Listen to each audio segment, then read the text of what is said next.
and it will be put on YouTube. So I am now recording. Here we go. Here is the game. If you put an entire video into Stone, I will pay you $1,000. Don't worry, Kevin, because this is going into Stone we know as the internet. The game is this, if I had to, and this is they call it the Great Debate Game because this is how it works. Can you see that on your screen right now? Are you able to see that? Okay. Yeah. Now I just put you on my screen. I put your faces in front of it because I want to see you.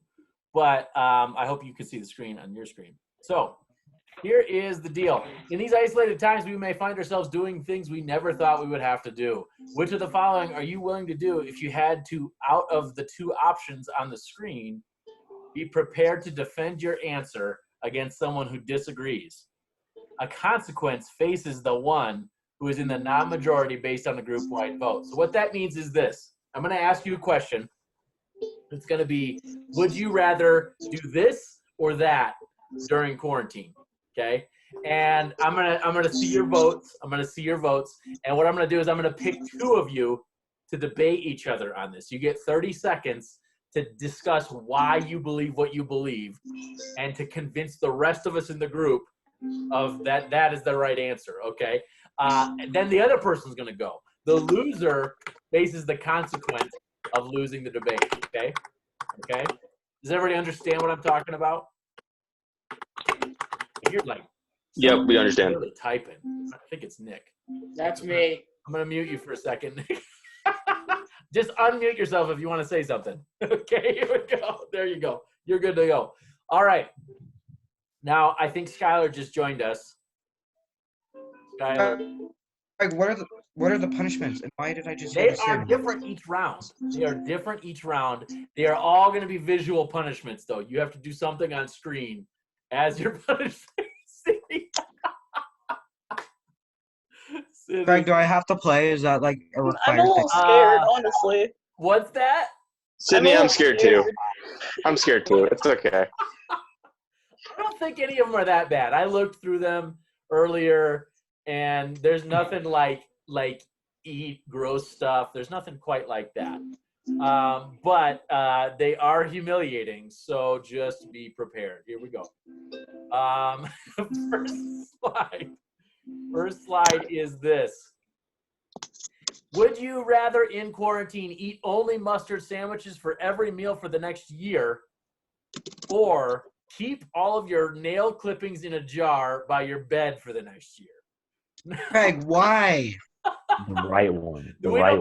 We don't know why it's happening in quarantine. I choose nails. It's got to be the nails, right? It's got to be the nails. Nails. Way I rather. would rather But a do the mustard. nails by your bed. Let me see your hand right now. Let me see your hand visually. If you'd rather collect your nail clip, you know this is going to be like the weirdest thing you've ever done. Hopefully it's the weirdest thing you've ever done. All right. So I'm seeing a lot of hands, although I don't know if, okay, I see Nick's hand. What do you think? Are you nail clippings or mustard sandwiches? Maybe he can't hear me. I can't see you, Izzy, or Kevin. So I don't know what you guys do. Yeah, you, Wyatt. What would you rather? Are you a nail clippings guy? Kevin is. Let me see the second page. Have you gotten Craig? I'm nail clipping. Okay. I think everybody's a nail clippings. Wait a minute. Ethan, are you mustard sandwiches? No. There's mystery man Skylar over there. Are you a mustard sandwiches guy? No, nobody's a mustard sandwiches guy. So nobody disagrees. All right, fine. This might not be as humiliating as we might think if we're all the same people. Well, because you die of scurvy. You die of scurvy. That's a real thing. That could happen. You need to put some oranges on those mustard sandwiches. All right, here's the next one. That was a practice round. Here's the next one. Oh, that was going to be the consequence. We had to watch you do 20 push-ups while everyone watched, okay? So I would not work with my setup at all. I couldn't. Yeah. You could just do it below the camera and grunt, and we're going to take your word for it. Next one. Would you rather wear the same pair of socks every day forever or wear your underwear inside out, inside, outside, and backwards to help cut down on laundry? Which one of these would you rather do during quarantine? Well, one of them's forever, I guess, till those socks fall off. Okay, if you are the sock person, let me see your hands. Let me see your hands. Sydney. I would think so. Nicole. Okay, a few of you. Okay, so now we have a little bit of disagreement here. We have some disagreement. Okay, that would mean the rest of you that I don't see hands for are the underwear people, outside, inside. Okay, here's what we're gonna do. Here's what we're gonna do. I can see that Zoe and Jasmine disagree. I see you two disagree on this. So I'm gonna pick you two to debate. Okay. The first one on the list. What's that? Am I arguing with Zoe?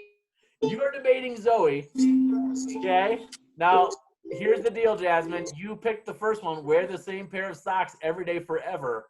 You're going to have 30 seconds, and I'm going to time you to convince the rest of the group why that is the best option. Wait, Craig, I picked the same pair of socks one too. Oh, you did? Oh, I just didn't see your hand. Oh, okay. Wow. Jake, did you pick underwear? Zoe debate. What? Did you pick underwear, Jake? You did? Okay. Jake is going to debate you then, Jasmine. Jake's going to debate you. And you, Jasmine, get 30 seconds to convince everyone here why the socks is the better option. Then Jake will get 30 seconds to convince everyone why the underwear is the better option. We will vote, and the loser gets the consequence, okay? So keep an open mind, everybody. Keep an open mind. Jasmine, I'm going to put you on the clock This is for 30 seconds. Here we go. Okay. well, I mean, Well, I'm just can't- saying you can wear sandals. Like that's Hold a thing. on. You don't have to wear socks Ready? every day.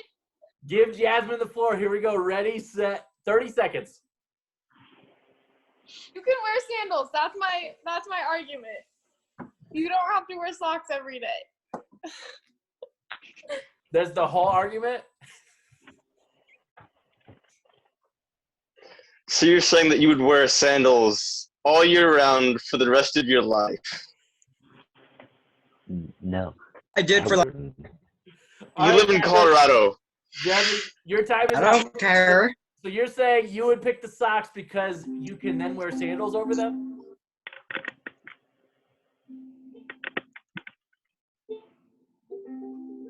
I can't hear Jasmine. You have the advantage here, Jake, because I can't really hear what she's saying.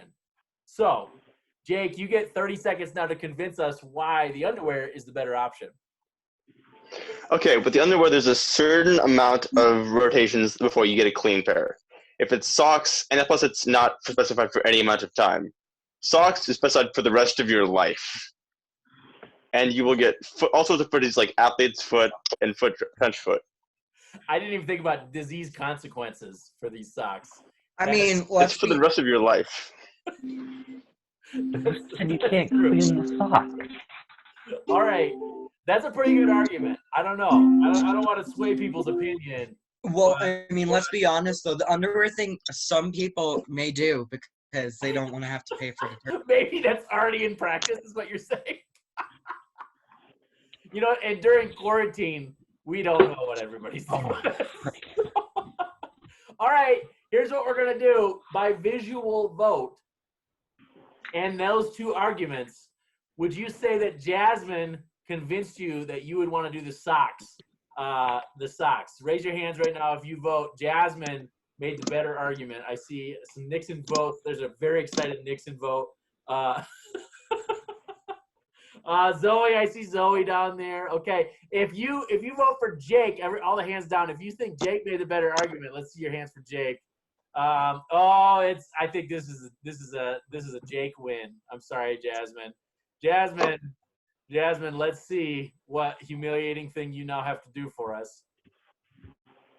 Build a tower as tall as you are using whatever is in your room. All right, you got 25 seconds to do this. Craig, how is that humiliating? That's just funny. Well, let's see if she can actually build a tower. That's the humiliating part. Jasmine, can you build us a tower as tall as you are? With whatever you got. Whatever you have around you. I can do it. Greg. Let's Wait, am I see. going? We are all watching. We're all, yes, go right now. As tall as you are, a tower of something. A tower Craig, of I am something. so cheating. I have a cheater stick right here. I have my music stand. All I'd have to do is extend it Just- up. Just stand it up. That's Yep, half. and boom, That's just got it's half. as tall as me. Now she's got plates. She's gonna stack plates up. There we go, books. That's my just goodness. 3/4 of the way, Jasmine. 3/4 of the way. This is so stressful. I should have put money on if this tower's gonna stand. This does not look good. It's standing so far, Craig. That's That is. better than I could do. That's not how tall you are. It has to be slightly taller, Jasmine. Oh my Another gosh. like 8 inches. Too many video games. Now those video games. It's staying. Wait. Is it, I think. Do you have something that's like 2 inches? wait, I got my whole entire body just stopped coming up my butt. This would be way easier if you were a midget. There, I'm gonna count that. I will count that, Jasmine. Before, oh, there you go. That actually is how tall you are. Oh, this video Oof. game is Oh no. Well, thank you for trying, Jasmine. Thanks, Cole. Thanks, Cole. What? All What did I right. do? Jasmine, while you clean that up, we're gonna move on to the next What one. did I do? That's fair. Would you use the same square of toilet paper multiple times or shower after every bathroom break instead of using toilet paper? Would you? Now, I don't know. Oh, if Second multiple- one. The second one. Multiple Sure, time means for at least sure. 3. I think multiples at least 3 for one square of toilet paper. Way rather. Or have to take a shower every time you went to the bathroom. I have to go with shower now and man. Yeah, the Okay, shower. now let's for do sure. toilet paper. If you're a toilet paper person, let me see your hands. If you use the same square of toilet paper multiple times, Wyatt would do that. Is it just Wyatt? Wyatt, you're alone, man. You're alone. Oh no, I see Ethan would. Ethan and Drew and hello, Sarah. Are you a toilet paper person? Okay. All right. So here's what I see. I see Noah disagreeing with Wyatt. So I'm gonna pair you two up. Wyatt, you got to argue for the toilet paper.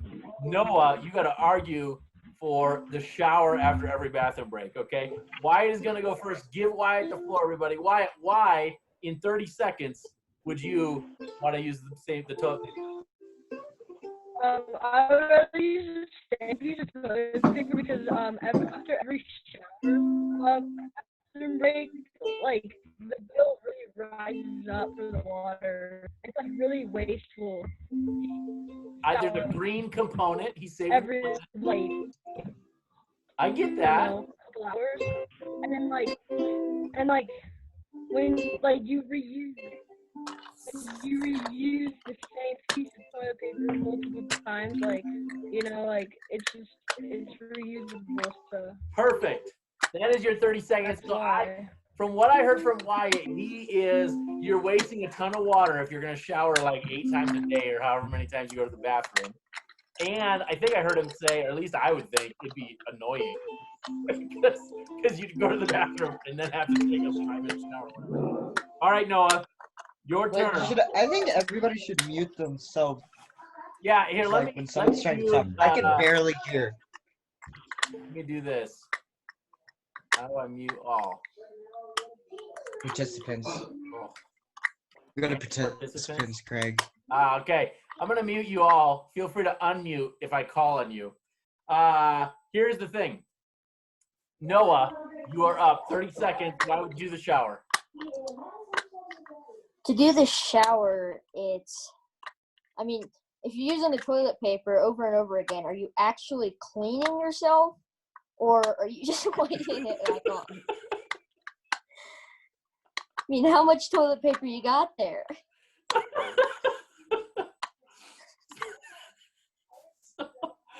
So the argument I hear from you, Noah, is are you cleaning yourself or just pushing it around is what I'm hearing from you.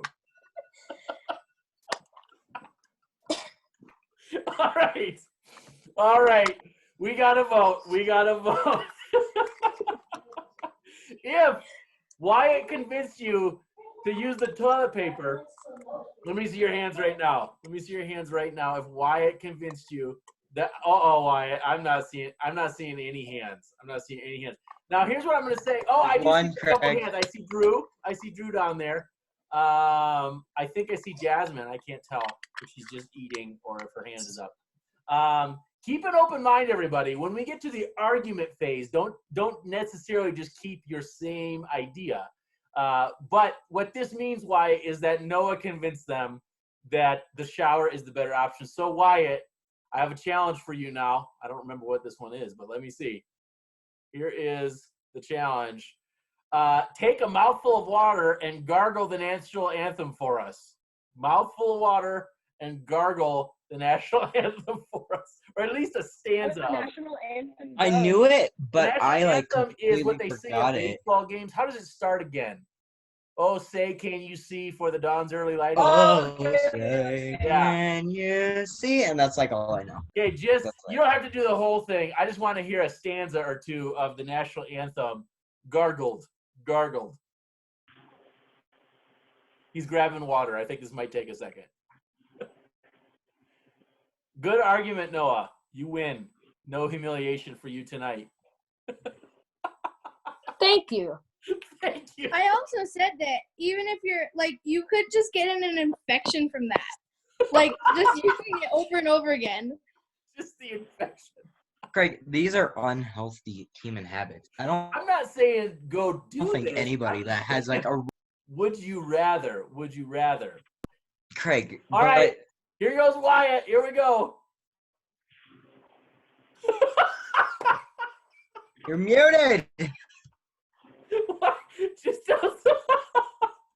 Wyatt, just don't spit on your computer. Whatever you do, if you cut out, I know what happened. Don't spit on your computer.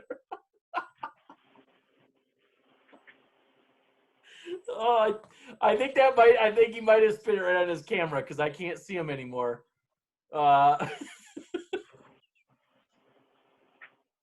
Dude, that's like one of my fears in drinking is like I'm Well, gonna you know spill what? it on my And Nick computer. just got a new computer, so at least it wasn't Nick, maybe. But I hope his computer's all right. I think Wyatt might not be there anymore. All right. Here's what we're Working gonna do, on getting- Wyatt. If you can hear me when you come back, if you want to give it another try, I will let you. Otherwise, I'm gonna count that because you tried. All right. You gave it your best shot. Let's do this next one. Oh, I just ruined it. Well, that was the consequence. Rap a 30-second rhyme about your youth leaders. I just accidentally double-clicked it, so don't worry about that. Hey, Wyatt's back. Wyatt, do you want to give it another try? You're going to call it good right there. You're calling it good. Okay. I call it good, too. That was perfect. Okay, I'm going to just click once. Here we go. Would you rather share the same toothbrush with your entire family or share the same bed with your entire family? Which Bed. one? Bed. There's some of you are in families of like 9. That's gonna Definitely bed. Probably be Well, cramped, I'm but only a definitely bed. family of 3, so if you're a it's not family that of bad. 3, at least it's physically possible. I mean, okay, if you're a toothbrush person, if you're gonna share the same toothbrush with your whole family, let me see your hand. Toothbrush people, toothbrushes. I see Cole. I see Zoe. You guys trust your families, man. You're like on the same disease page with them. I see Izzy. Okay. That means the rest of you would rather share the same bed with each other. Here's what we're gonna do. Cole and Micah disagree on this. Cole and Micah. So I'm gonna give you each 30 seconds. Now here's my message to the rest of you. I want you to just keep an open mind on this, okay? Go into this totally neutral and base your entire vote on the arguments that they provide, okay? So don't just go with your first thought. Think about the arguments. So the first one on the page is share the same toothbrush, which I think was Cole. So Cole, I'm going to give you 30 seconds to tell us why that's the better option. Ready? Go. Okay, first off, you don't even have to use a toothbrush. You can just use your fingers. That toothbrush could just stay there, and one person could use it. And imagine how much that bed would cost for your entire family. It's like 15 feet long, probably. Enough room for everyone. I And don't even then think they if you sell don't it have like that much money, imagine just your younger sibling or older sibling sleep talking, sleepwalking. All It'd right, be time awesome. is up. You just Time is up. couldn't sleep. I It'd heard be 3 hot. great You'd be very arguments. hot. I heard 3 great arguments from Cole. Cost, sleep, you don't even have to brush. All right, Micah, let us hear in 30 seconds why you'd rather share the same bed with your whole family. First of all, do you really want to scrub your teeth with your fingers every night? And then also, I mean, you don't have to sleep on the bed. You can sleep on the floor.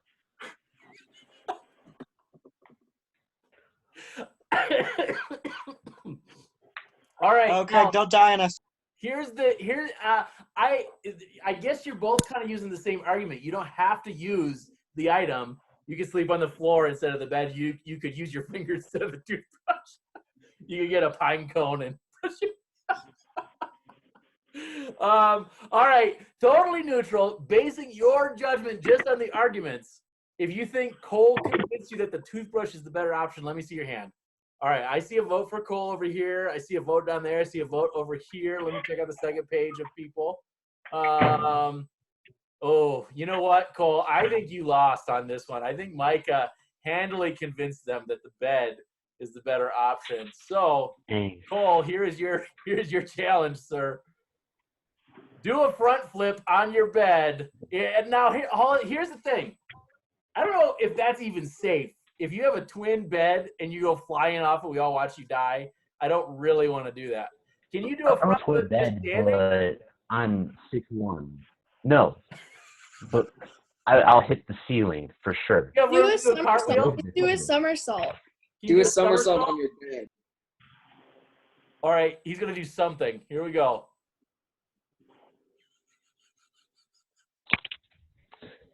Not very safe. That was great. How am I supposed to do that? I don't know. That was You know my what? And I'm bed. looking at your room, and you don't really have room to do anything in there. So Or like a let bear. me modify this. Can you just do a YMCA for us? Let me just see you do a YMCA. You got room for that.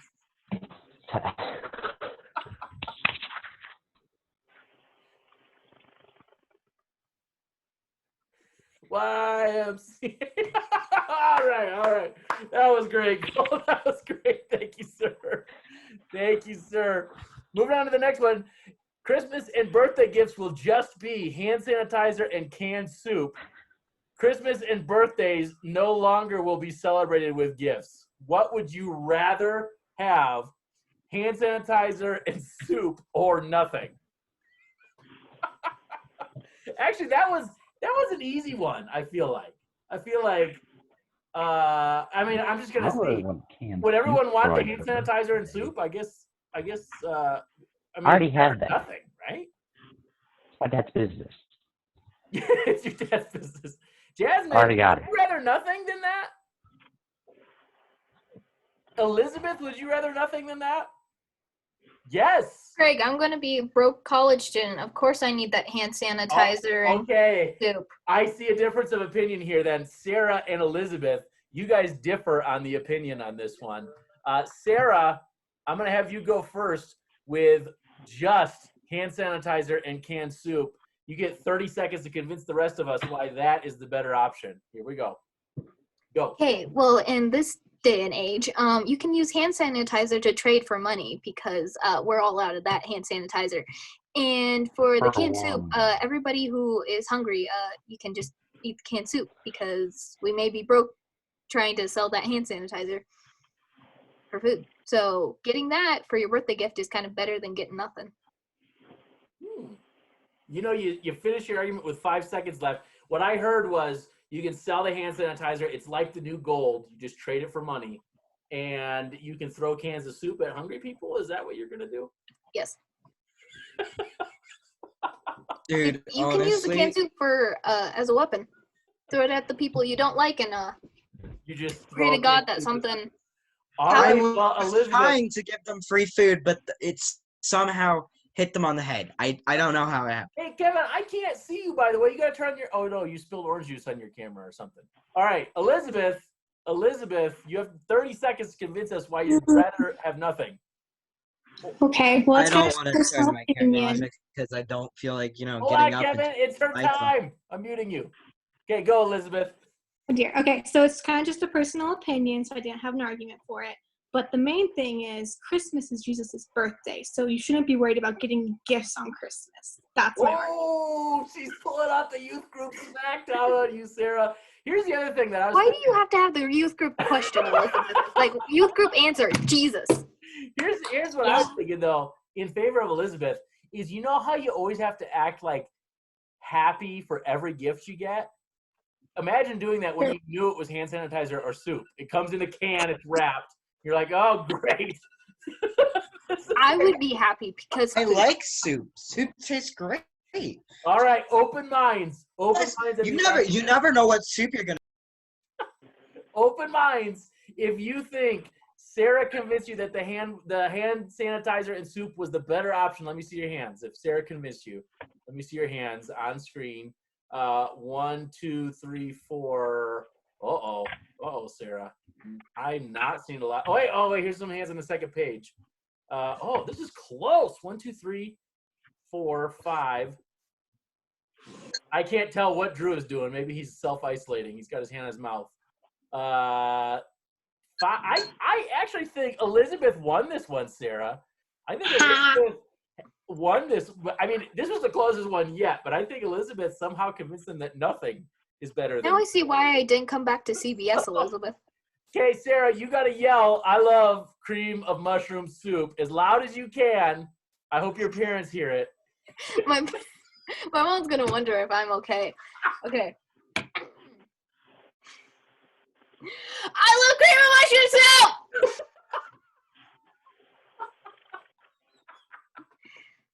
My mom's going to wonder if I'm That going was perfect. I hope your mom pops into the screen in a second.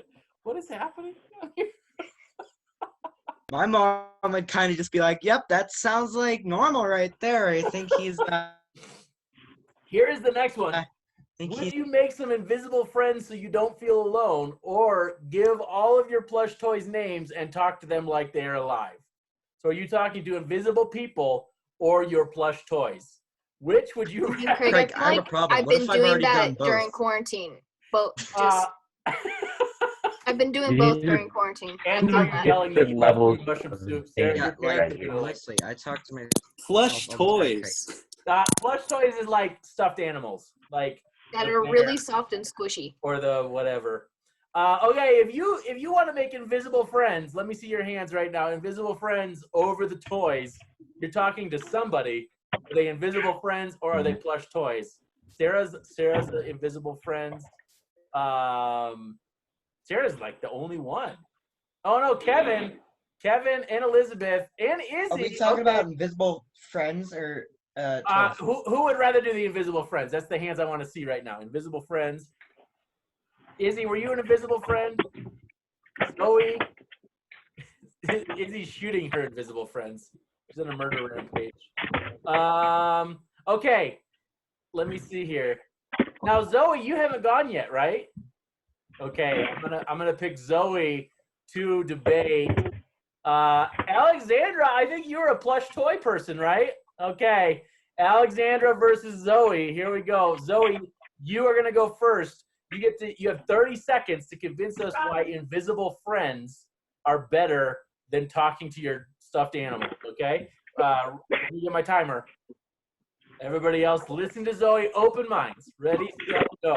I feel like talking to invisible friends is better because, like, you can, like, I guess, like, create, like, a person instead of just, like, talking to a stuffed animal that's, like, already there. And it's, like, a lot more boring to just talk to a stuffed animal. That's my only argument. So your invisible person has more depth of personality than your stuffed animal. Yeah. Yes. It sounds like you already have an invisible friend. That's perfect. Oh yeah, for sure. Okay, Alexandra, you have to convince us why the stuffed animal is better than the invisible person. You have 30 seconds starting now. Is that me? Alexandria, yes, I'm sorry. I missed an I. Alexandria, I'm going to start your timer over. I did say Alexandra. And we do have an Alexandra in youth group, even though she's not here tonight. Yeah, Alexandria, 30 seconds. Why would you rather the stuffed animal? Ready, set, go. Well, I think, first of all, if you're talking to imaginary friends, people are like, that girl is insane. But if you're like talking to like a stuffed animal, they're like, oh, she's just talking to a stuffed animal. Plus, stuffed animals are like cute and usually really soft and very therapeutic. So, I mean, you know, what's wrong with that? All right. I can hear that. What you're saying is the stuffed animal's cute and Zoe's imaginary friend is ugly. Exactly. But she's saying he's got a great personality. So I don't know. Or she. I guess I don't know if it's a he or she. All right. You've heard the arguments. Both of these arguments are good.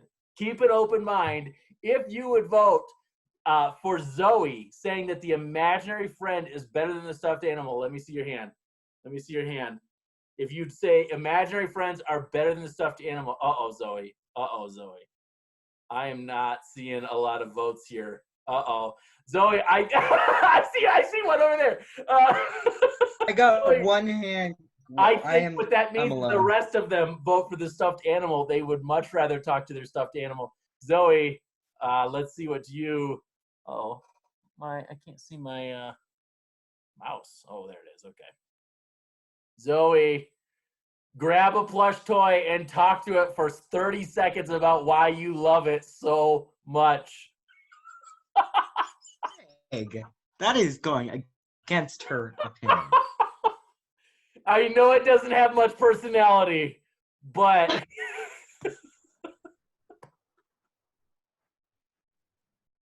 she must not even have one in her room. Oh, what is that? Oh, it's a cute little rabbit. Oh, funny.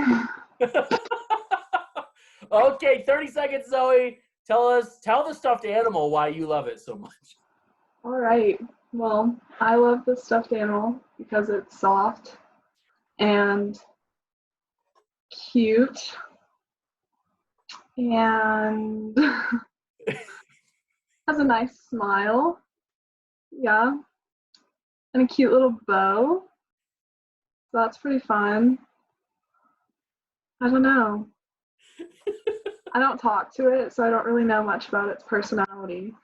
So I can really just go off appearance. Time is up. That I can tell that you're not intrigued in that rabbit's personality at all.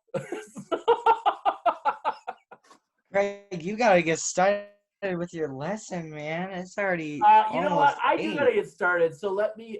We won't vote on these next ones, but here was the next ones, and they're. Your mom cuts your hair for the next year, any style she wants, or your dad cuts your hair for the next year, any style he wants. If you think your mom is the better one, let me just see your hand. I'm not going to do a debate on this one. Most of you. I see Cole shaking his head. Sydney.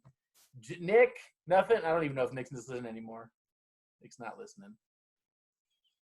He is listening. Okay. The challenge there was run to the bathroom and give yourself a crazy hairstyle in 20 seconds. No worries. You don't have to do that. Eat food from a bucket that was brought from some guy off the internet, or eat expired food that has been sitting in your pantry for years. I've already eaten both of those could possibly kill a human being. I ate hash browns that expired like a year ago, and they were still delicious. Who would eat the bucket food? A couple of you. Greg, was that your hand? Are you gonna eat a bucket food? Bucket from some guy.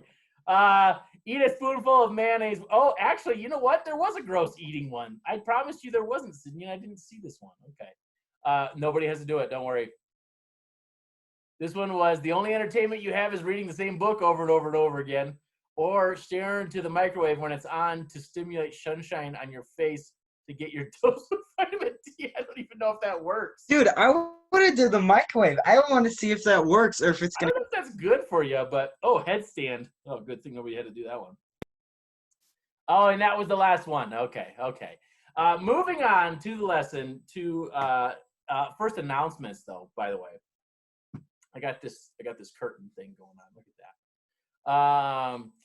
If you signed up for high school camp, but you did not get an email from me like last week, let me know, because I don't have the email address of some of you or some of your parents. And that is going to be the main way that I communicate information about camp. High school, this is specifically high school camp. High school camp is full. I had 30 spots, and I actually have 31 people interested in going. And so I'm going to have to work out if I can even get that 31st person in, but that's a leader. So all of you students that signed up are in. You're golden. But if you did not get an email from me, I need to know soon, because that's how I'm going to send information. Sydney, okay, you didn't get one? Did your dad get one? Oh, okay. Can you do me a favor? Here's what I'm going to do. How in the world? Oh, okay. I'm going to put my email address in the chat. And wait a minute. I can't do that till I minimize my screen. Okay. I'm going to put my email address in the chat. Can you send me your email address so I can put you into the thing? Some of your dads too, if he wants to get the information. I went into church teams and I put everybody from, like, I tried to put both your parents and you, if you sign up for high school camp, into the email list. So I want to get as much info out there as I can. Keep that in mind. If you did not get an email from me, email me. Oh, there's the chat. Okay, here we go. I'm going to put my email into the chat. Email, by the way, I know none of you guys really use that much email, but this is my email if you ever want to email me something. So, okay, there's my email. Shoot me your email, Sydney, so I have it. Second announcement, middle school camp signups are open right now. I think I have a few people that have already put in money to save a spot for that. It's July 27th through the 30th. It is going to be awesome. We're not taking a cross-country trip, so your parents will probably be relieved about that. We're actually just going to Bailey. We're going to Deer Creek Camp, staying in some lodges there. We're going to go zip lining and rope course one day. It's going to be a ton of fun. I have 20 spots right now, 20 beds basically for that camp. And if you are interested, talk to your parents. It is those dates, July 27th to the 30th. $50 saves you a spot, and it's $300 total. So it's like less than half the cost of high school camp. But finally, if you're sitting at home thinking, I wish I had more money, and you're not doing anything, I got a job request from somebody at church. Shar is this sweet old lady at church, and she sent me this request. I just typed the whole thing up. I'll read it for you. My neighbor would like to hire someone to help them clean out some bushes and prepare their place up here in Conifer for the summer months, plants and etc., mainly landscaping, under supervision, maybe even some youth who are trying to earn some funds for camp. Anyway, please call me. If my cell is not working, call my home number, which is that number right there. And you must leave a message with your phone. Give it to me. I'm done. We're going. I'm calling it right now. Oh, there you go, Kevin. Kevin, write that number down right now. It's right there, 303-838-2833. Shar, she says she lives in Conifer. She's a sweet old lady from church. You probably even know her. And it's her neighbor looking for help. She didn't specify what they're paying, so I hope they're paying like more than $1 an hour for your time. I don't know. But Kevin, take that one. Kevin, if you don't take that and somebody else here is interested, just write that phone number down. And that's a way to earn some money. I know if you're going to camp, those of you who are going to camp with us, you'll probably want some spending money. And I mean, really, who doesn't want money, right? So that's a pretty straightforward one. Okay, I'm going to stop the share there. I did not put my lesson on a PowerPoint this week. So am I back to normal now on your screens? Yes, I see the yes, Sydney, thank you. Okay, all right, here's the deal.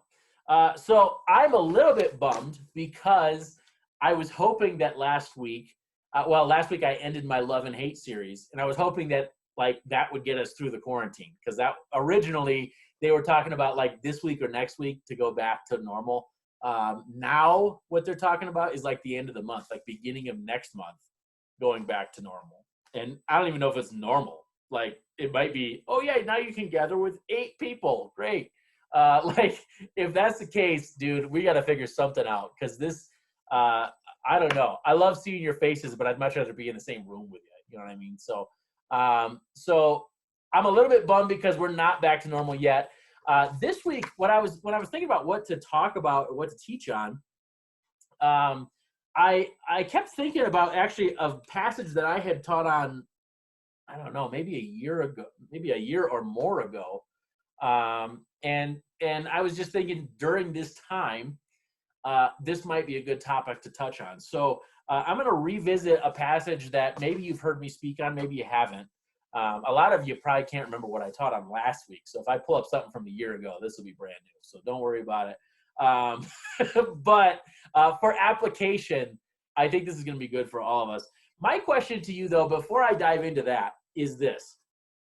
How many of you enjoyed, like, myths and legends from the real world as a kid? Maybe you still do. And what I mean by that is not like Lord of the Rings. Like, Lord of the Rings is a great, great movie, great book series. But I mean like things that people think are actually real, like Bigfoot, for instance. I went to the Bigfoot Museum in Bailey. It's pretty convincing. They have a lot of proof there that Bigfoot exists. Maybe he does. I've just never seen him. Or the Loch Ness Monster. Have you guys ever seen that picture of like its head it looks kind of like this in the lake? It's all fuzzy and people think it's a Loch Ness Monster. Or like aliens, like remember that big thing recently with Storm Area 51, because we want to see the aliens thing. Like there's all these like myths and legends of things that actually exist in this world. People think that they exist in this world. Like, I loved those as a kid. I loved thinking, oh, there might actually be dinosaurs living in Brazil somewhere that we just can't find. You know what I mean? Like, all of that stuff. But what's interesting is as I grew older and I never saw a Bigfoot or a dinosaur and nobody ever caught one of these things, like a lot of doubt started to grow in my mind about whether these actually exist. Like, there was a whole series on hunting Bigfoot or whatever that show was, and they're hunting for proof for Bigfoot. But I don't know. I kind of doubt Bigfoot exists. We all live in the mountains. This is like where he's supposed to live, and he doesn't. I don't know. Has anybody seen Bigfoot? Anybody? No, I didn't think so. If you do, let me know. I'll change my mind. I tried to. I left a hamburger out. You didn't. I haven't tried, Craig. That's what he said. But maybe I should. Maybe that'll be my future. Keep an eye out. I would love to see a picture of him, or better yet, him. But here's the thing. I could Photoshop. That's what I think most of them might be. Or like a dude in a hairy suit and they just take a picture of it. But here's the thing. Over time, doubt crept into my mind about these myths and legends, but it doesn't just happen with myths and legends. Sometimes doubt can creep into our lives in different categories over time. Sometimes it's relationships, like, man, I really thought this person thought I was great, but now I don't know if they do or not. Sometimes it's just life in general, like certain things that we thought were foundational pieces of our life. Maybe doubt has crept in that maybe they're not foundational pieces of our life.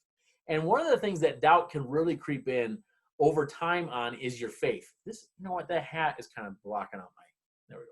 Maybe that's better lighting. But doubt can creep in on your faith over time. Maybe there were things that in your youth, in your childhood, you thought to yourself, I absolutely believe this 100% about God or about the Bible or about my faith, and doubt has crept in over time. And so really that's where I want to hone in today, is on doubt and the idea of our faith. And especially during like these times, like there's a lot of like bad stuff going on. And bad stuff can oftentimes cause doubt to people who worship a good God. Like, it's just a reality. It's just the way things are. So that's what I want to hone in on. If you have your Bibles, I hope you have your Bibles, because I didn't actually put my passages on the screen this week. I just wanted to teach like this because I can see you all. But it's Mark chapter 9 is where I'd like to take you tonight. Mark chapter 9. I'll read it for you, but if you have your Bible, follow along in your own version. I love to have you read from the version that speaks to you the most. So Mark chapter 9, beginning in verse 14. This is the passage we're going to look at. I'll read it for you. I'm reading from the NIV, by the way. When they came to the other disciples, they saw a large crowd around them and the teachers of the law arguing with them. As soon as all the people saw Jesus, they were overwhelmed with wonder and ran to greet him. So Jesus is kind of famous at this point. They see him, they somehow recognize him, and they run to meet him, okay? What are you arguing about with them, he asked. A man in the crowd answered, Teacher, I brought you my son, who is possessed by a spirit that has robbed him of speech. Whenever it seizes him, it throws him to the ground. He foams at the mouth, gnashes his teeth, and becomes rigid. I asked your disciples to drive out the spirit, but they could not. So Jesus is entering this pretty nasty situation. There's a spirit in this person. It's a demon is what we see here. And that, I mean, nobody really is comfortable around demons. But here's the thing. Jesus walks in on this situation. And what has happened is this guy brought his son to the disciples. And the disciples, they've been given the ability to do miracles, but they cannot cast this demon out. There's something different here. We don't really know what it is, but the disciples cannot cast the demon out. And Jesus shows up, and they bring him to Jesus. Now, think about this for a second. Like, the dad in this situation is, think about the dad. It's easy when I read this story to picture this from the crowd's perspective, like you're a third party, you have no emotional involvement in the situation. But if you were the dad in this situation, and your son or your child is suffering from demon possession, this demon is causing them harm. It's caused his son to not even be able to speak. Like, I know none of you have children that I know of at this point, but here's the thing. Kids are your own kids. It's hard to explain how much a parent loves your kid. Like your parents love you guys an unexplainable amount, literally. It's just like, I don't know. I can't, there would be no way to explain it until you have children. Remember that I said this someday when you have children, and you'll remember that you love your children an awful, awful lot. But the dad in this situation is heartbroken over this. And as we continue to read in this, we even see that this story is even more tragic than it looks on the outside. In verse 20, it says, so they brought him, and when the spirit saw Jesus, it immediately threw the boy into a convulsion. He fell to the ground and rolled around, foaming at the mouth. Jesus asked the boy's father, how long has he been like this? From childhood, he answered. It has often thrown him into the fire or the water to kill him. But if you can do anything, take pity on us and help us. If you can, said Jesus, everything is possible for one who believes. And immediately the boy's father exclaimed, I do believe. Help me overcome my unbelief. So in this scenario, the kid has been demon possessed since childhood, and he's not a child anymore because he's saying, oh yeah, it was since childhood. So this dad has had his son in this position for years and years and years. The demon is trying to kill his son. And you know, as well as I do, if a dad had a child in that position, he would be trying everything under the sun to try to fix his kid. Like, I am sure he has taken his son to the priests and said, please take this demon out of him. He's probably tried whatever folklore olive oil potion people could come up with to try to cure his son. Any parent would want to help their child get better from this horrible, horrible thing. And it's been going on for years and years and years. So I'm certain that this dad has gone through all of these different things, and none of them obviously has worked. So he's in a position of like almost hopelessness. And then all of a sudden Jesus comes to town, and Jesus, we saw earlier, is kind of famous. People kind of know him. And one of the things Jesus is famous for is healing people. Jesus does miracles and he heals people, and he has great teachings. Like, this guy is like just an amazing dude. And so he hears Jesus is coming to town, and he says, man, I got to get my son to him. Maybe this will work. I don't know. Nothing else works, but this is new. I haven't tried it yet. We have to get him to Jesus. And he gets him to Jesus' disciples, but then they cannot cure him of the demon. And so for this dad, I almost think he's in a position of like, man, there's another thing that doesn't work. His disciples, Peter, whoever it was, couldn't cure my son. I just don't think this is going to happen. And so so Jesus finally shows up, and I think a lot of this explains why the dad talks to Jesus the way he does. He says, but if you can do anything, take pity on us and help. And Jesus kind of notices that there's a lot of doubt here, and he touches on it. He says, if you can, is what Jesus replies as. Everything is possible for the one who believes. So what's interesting is that the dad, I don't think he's wrong in this. He's tried so many things and none of them work, and he's doubtful of if this one will work. And he brings it to Jesus, and Jesus notices this and kind of touches on it. And what's interesting is what the dad says. He says, I do believe, help me overcome my unbelief. Now, these two things, they seem like a contradiction. Like in our minds, we think to ourselves, if I have belief and faith, then I can't have any doubt, right? I mean, that is kind of where we think, the way we think about ourselves. We also sometimes think, if I have doubt, then I don't have any belief or faith. And we feel like these two things cannot exist together at the same time. That's just the way that our brains kind of work. But in this passage, we see that the dad does believe, but also is just honest and raw and says, man, I do believe, but I also have a lot of unbelief. Help me overcome my unbelief. And so the dad is in this moment of just transparency. You know, I think a lot of times, especially if you grow up in church and you're you're a church kid or whatever, I think a lot of times there's this idea that you cannot have disbelief or you cannot have doubt about faith or about the Bible or anything like that. But honestly, I mean, if we're being honest with each other, those can exist at the same time. You can believe and have doubt. And I don't think it's a healthy thing to just fake it. That's not what the dad did here. He didn't just say, I do believe, I believe the whole time, just go ahead. I think so often there's this stigma of like, well, if you have doubt, then you obviously don't have any faith.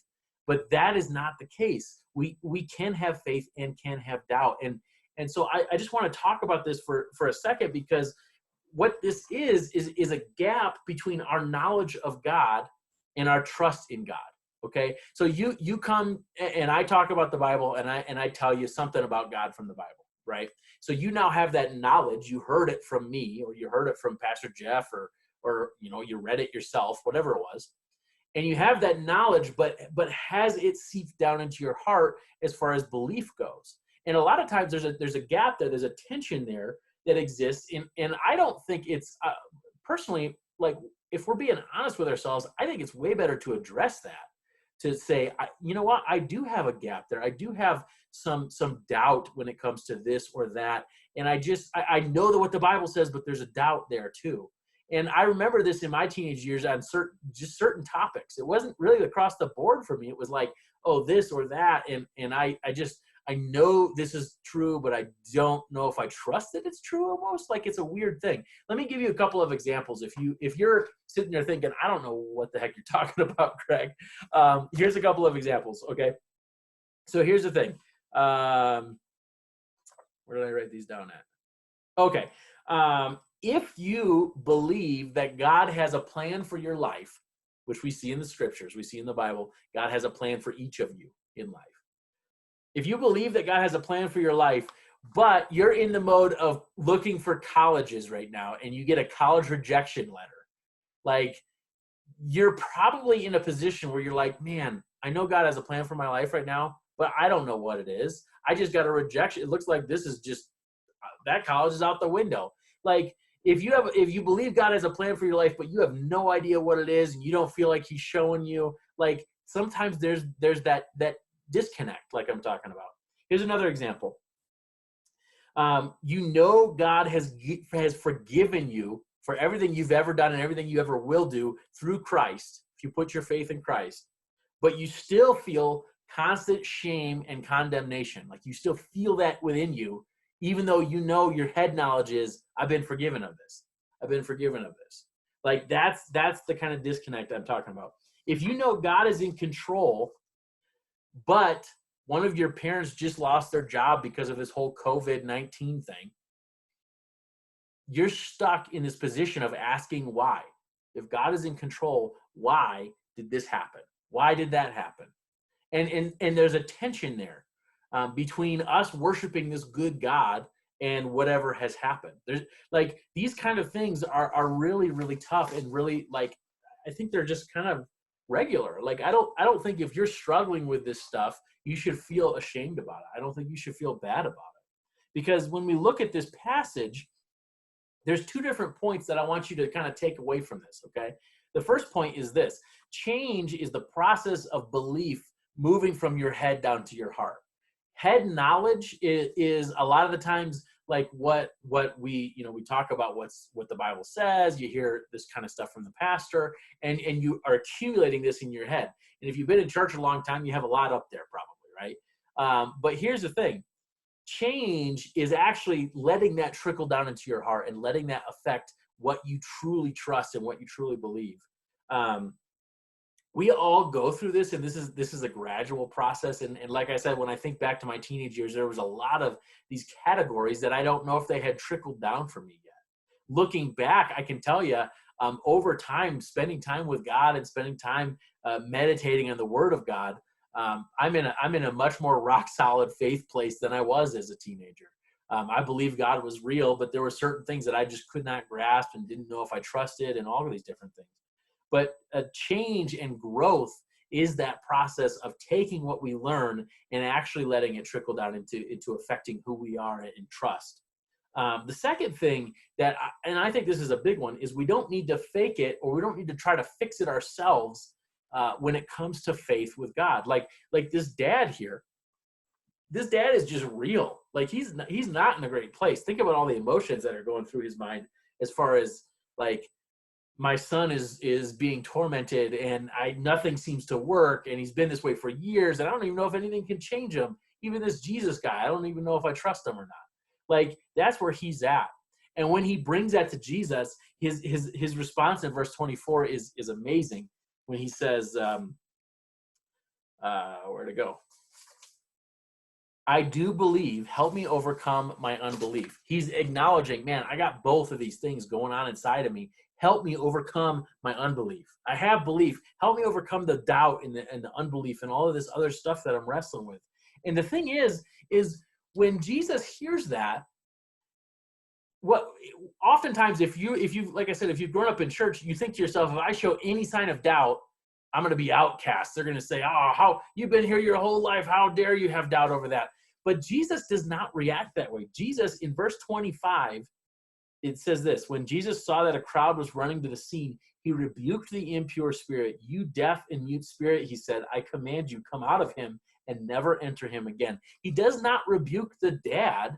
He doesn't say, how dare you have unbelief? You're standing in front of God. Like, what's wrong with you? He doesn't attack him at all. He condemns the spirit, and he casts the spirit out because of the destruction that the spirit has been causing. God knows that doubt exists in our minds and in our lives and in our hearts. Like, it's just an honest thing. Like, if we're honest, there's something there that causes us doubt. And like, I remember before I got saved, I was like 7 or 8. And my parents told me that there was this guy named Jesus that died on the cross for my sins, and that all I had to do was believe that and put my faith in him, and then I'd be able to go to heaven with them someday. And so like I remember like bawling myself to sleep because I thought to myself, I never saw Jesus. How do I know he existed? Like, how do I know he died on a cross and rose again 3 days later? And I wasn't there. I don't know this stuff. And so like that for me, that was the doubt I had to overcome, even just to put my faith in Jesus and become a believer. But even after that point, there's all of these doubts that can be in our minds. And I think what we can learn from this story is those two things. You don't have to change is the process of taking head knowledge and letting it trickle down to your heart. And that's a change that we need to ask God to help us with. And that's what this guy does in this passage. Man, I have belief, but I also have disbelief and I have doubt. Help me overcome that. God is not going to condemn you. I'm not going to condemn you if you ever come to me and say, Craig, I just don't know about this. I can't get over this. What is the deal? That's not the way we need to react, because doubt is just a real part of being people. We just have that in us. The other thing too is just, we don't need to fake it. Like, a lot of times I think we just think, I just won't think about that and it will fix itself. That doesn't usually happen. For me, when I see people, I see people approach doubt in two different ways. There are people who just bury it, and I don't know, maybe sometimes that works. But there are also people who say, I have doubt about this. I'm going to dig into it. I'm going to research it. I'm going to go at it. And when I see people do that with the Christian faith, they always come out stronger because the answers are there. There's support there. They're like, if you have doubts about anything, I would say, man, bring it up with a mature believer. Bring it up with somebody you trust and talk through it with them. Bring it up. Come talk to me about it. Like, bring it to God. This guy directly to God's face says, I have belief, but I also have unbelief. Help me with this. And so my challenge for you guys is kind of twofold in this. And this just requires a lot of honesty on your part. That was kind of almost the theme in the Love and Hate series that I just finished, was just be honest with yourself. And so I got a twofold challenge for you, and I pretty much have taken you to the end of the time here. So what I'm going to do is just close this in prayer, and then end the meeting, and then you guys can take these challenges and do something with them. But what I want you to do is grab a piece of paper and a pen, or I guess you could put it on your phone. But I want you to write down two different things. I want you to write down any doubts that you have concerning your faith. And when I say faith, I just mean relationship with God, okay? That faith is a churchy word. I'd like to break those down sometimes. But write down any doubts that you have in your relationship with God. Now, you're all in different places. There's not going to be one universal answer, and you don't have to mail this to me. This is just for you. But maybe your doubt is the same doubt that I had when I was little. How do I even know Jesus existed? Maybe that's your doubt. Maybe your doubt is a real big one. And I have friends in this place, is if I worship a good God, why does X, Y, or Z happen? Whatever your doubt is, write it down somewhere. Secondly, I want you to write down anything that you need God's help with. Okay, anything at all that you need God's help with. I think everybody here would have at least a item on that list. Probably most of our lists are pretty long. But anything that you need God's help with. See, this dad comes to God with this desperate need that he cannot do himself. And he brings it to God, and he's just honest with him. He just says, man, I believe that you can help me, but I have doubt. Help me with this. And so I want you to write down those two things. Any doubts you have concerning your faith, your relationship with God, and write down anything you need God's help with, okay? And I want you to, over the next week, just talk to God honestly about this. Now, like I said, maybe some of you are in a place where you've never talked to God. It's pretty easy. You just kind of, I don't know. For me, I like to actually picture God's in the room with me. You know what I mean? He's everywhere. He can hear you. But talk to God about these things. Maybe your doubt is that God doesn't even exist. Like that could be where you're at. I remember my dad. I would not recommend this, by the way. But my dad, I remember telling him, I don't even know if God exists. And I think he was getting frustrated with me because I just couldn't overcome this. And I remember one night he was like, I don't remember the exact words, but I think it was something to the effect of like, well, if God doesn't exist, you just go outside and you yell into the sky and tell him to, I don't know, it was some swear word, I think, tell him to go to hell or something like that. And I was like, oh, I remember being terrified to even try that. And I thought to myself, if I'm terrified to try that, that must actually mean that I truly believe God is out there somewhere and I'm terrified to yell at him. You know what I mean? And so I wouldn't recommend that, but that was like, for me, that was a big breakthrough moment in my life. It was pretty crazy. But just talk to God honestly about these things. These are rough things. I would highly recommend, if you have somebody in your life that's a strong believer and that you trust, bring these doubts to them. Help them walk through these with you. I don't mind if you reach out to me. In fact, my email's in the chat on the side here. Feel free to reach out to me. A lot of you have my phone number, so you could text me too. But like this kind of stuff, I think you're almost always better off walking through these doubts, just acknowledging that you have them and bringing them to God and leaving them with him. Like bring him to Jesus and just say, help me with this. This is where I'm at. So again, I hope, I think I spoke on this passage maybe a year ago or 2 years ago or something. But as I was thinking through this time that we're in, this is kind of a weird, like, I don't know, funk, depressing maybe time. Like I don't know. It's just a strange one, and I don't think it'll be anything that sticks around forever. But I want to be there for you guys during it, and I know your parents want to be there for you. And so I just, I appreciate you tuning in tonight. I'm sorry to hold you up so long. Usually I'm done with my message at like 8, and then we just talk for a half an hour. But I'm gonna close this in prayer. And then I'll just end the meeting so you're not stuck here all night. But thank you guys for coming. I appreciate it. And I love seeing your faces. And let me close this in prayer. Father God, thank you for this day. Man, I thank you for stories like this, Lord. I think if we're honest with each other and honest with ourselves, I think we're fragile people. And I think I think we're prone to doubt, and I think we're prone to hurt. And Lord, I think through this time, and I think about each of these students, Lord, and my heart breaks for the people suffering, but also just to not see the students and not be there with them, Lord. And so I just ask that you make yourself evident in their lives, move in a way that they see you clearly, Lord. And Father God, help us in this next week to just look at our relationship with you and look at our doubts and look at our fears. And Lord, help us to just be honest. Help us just to bring those to you, Lord. We can see from this story that you don't shame us over having doubts. You don't yell at us over not being 100% sure, Lord. And I just praise you for that, Lord. It's being followers of Jesus is a strange thing, Lord, because you lived on this earth 2,000 years ago, but we know you're still alive.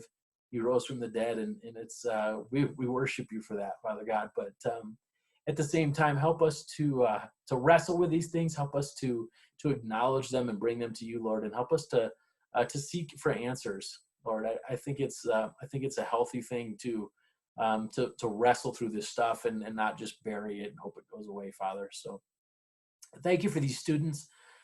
Thank you for this time we can have on Zoom. Thank you for some fun we had earlier. And Father God, help this next week to be a good one. In your name, Lord. Amen. Thank you guys again. I really, really appreciate it. Thank you. A bunch of you sent me birthday wishes. Yesterday was my birthday. I'm old now. I'm more Happy belated birthday, Greg. Thanks. I'm more this was way too late. More susceptible to the coronavirus now than I was yesterday. But Craig, you're not. No, Craig, you're not. I'm just kidding. Anyways, I have kept you about our normal time, so I'm going to let you guys go. Have a wonderful night. Make sure to remember to do the 2 challenges. If you can't remember them, I'll put this video up.